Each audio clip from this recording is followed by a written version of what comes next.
Olha só, a história de Jesus Cristo é vista como um dos eventos mais transformadores da história, né? Mas, como é que ensinamentos de milênios atrás podem prometer algo tão radical como a criação de uma pessoa totalmente nova? É isso que a gente vai investigar, mergulhando nos textos para entender essa promessa de se tornar uma nova criatura. Então, a pergunta que vai guiar a gente aqui é a seguinte: será que uma narrativa tão antiga pode, de verdade, ter o poder de redefinir quem a gente é hoje no mundo moderno? Vamos ver como os textos apresentam essa possibilidade, começando com uma ideia que é, assim, bem radical, a de que é preciso nascer de novo. Ok, vamos lá. Tudo começa, sabe, no encontro à noite. Nicodemos, que era um mestre da lei, um cara importante, vai procurar Jesus em busca de respostas. E o que ele escuta? Bom, desafia tudo o que ele entendia sobre religião e sobre identidade. E aí vem a frase, a declaração que é a base para tudo isso que a gente está falando. Jesus não está falando de uma pequena reforma, sabe? Ou de um ajuste no comportamento. Não. Ele está falando de um recomeço total, de nascer de novo. E essa é a condição para conseguir enxergar uma realidade completamente nova, o reino de Deus. E claro, a confusão do Nicodemos é super compreensível, né? Ele pensou na coisa física, literal, mas Jesus estava elevando o nível da conversa, levando para o lado espiritual. Ele falava de uma transformação interna, uma renovação do espírito que é tão invisível e ao mesmo tempo tão poderosa quanto o vento. Beleza. Se o objetivo é essa transformação por dentro, como é que isso acontece na prática? Para entender isso, a gente avança para o famoso Sermão da Montanha. É lá que Jesus detalha o mapa para essa nova vida, com o foco total não nas ações por fora, mas no que acontece dentro do coração. E olha que interessante. Aqui a gente vê um ponto que é fundamental. Jesus não veio para jogar fora tudo que veio antes. Pelo contrário, ele veio para completar, para dar o sentido final à lei e aos profetas, unindo tudo na missão dele. E as palavras do próprio Jesus confirmam isso. A palavra-chave aqui é cumprir. Ele não estava criando mais regras, ele estava revelando o verdadeiro espírito por trás da lei, um princípio que transforma a gente de dentro para fora. E isso fica super claro quando a gente olha uns exemplos específicos. Pensa só na mudança de foco aqui. É radical. A lei antiga dizia para não cometer o ato final, o assassinato. Jesus vai na raiz do problema, a raiva, a ira dentro do coração. A transformação que ele propõe começa lá dentro, muito antes de qualquer ação acontecer.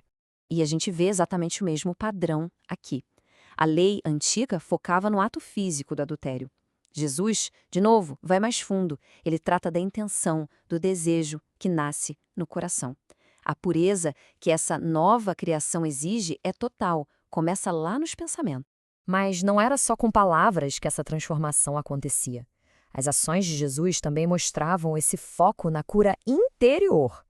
Vamos dar uma olhada num milagre que revela a autoridade dele não só sobre o corpo, mas sobre a alma. A cena é impressionante. Imagina uma casa lotada, não tem como entrar. Mas a fé dos amigos desse paralítico é tão grande, tão determinada, que eles não desistem. Eles simplesmente abrem um buraco no teto. Uma atitude extrema para colocar o amigo doente bem na frente da única esperança que eles tinham. E aí a primeira coisa que Jesus faz é totalmente inesperada. Ele não cura o corpo do homem de cara. Não. Ele vai numa ferida muito mais profunda. Uma necessidade que talvez ninguém ali tivesse percebido. A necessidade de perdão. Ele cura a alma primeiro. Essa declaração causou um escândalo na hora. Imagina o choque. Para os líderes religiosos, só Deus podia perdoar pecados, ponto. Então, ao dizer isso, Jesus não estava só dando um consolo. Ele estava, na verdade, declarando a sua própria divindade, a sua autoridade máxima.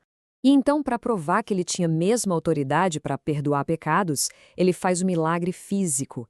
A cura que todo mundo podia ver, a cura do corpo, se torna a prova da cura invisível, a da alma, mostrando que o perdão que ele ofereceu era real e poderoso. E toda essa autoridade sobre a alma e sobre o corpo nos leva para o ponto alto dessa história. Se Jesus podia perdoar pecados e curar doenças, o teste final do poder dele seria contra a própria morte. A ressurreição, então, é apresentada como o ato definitivo de transformação. Para quem seguia Jesus, a crucificação foi o fim de tudo.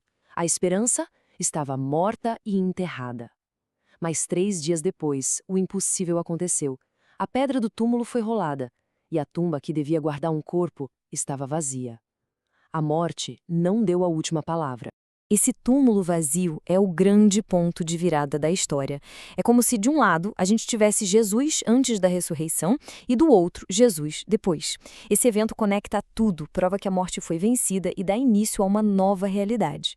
E quando Jesus, já ressuscitado, aparece para os discípulos que estavam morrendo de medo, trancados, a primeira palavra dele não é uma ordem, não é uma bronca, é uma palavra de conforto: paz.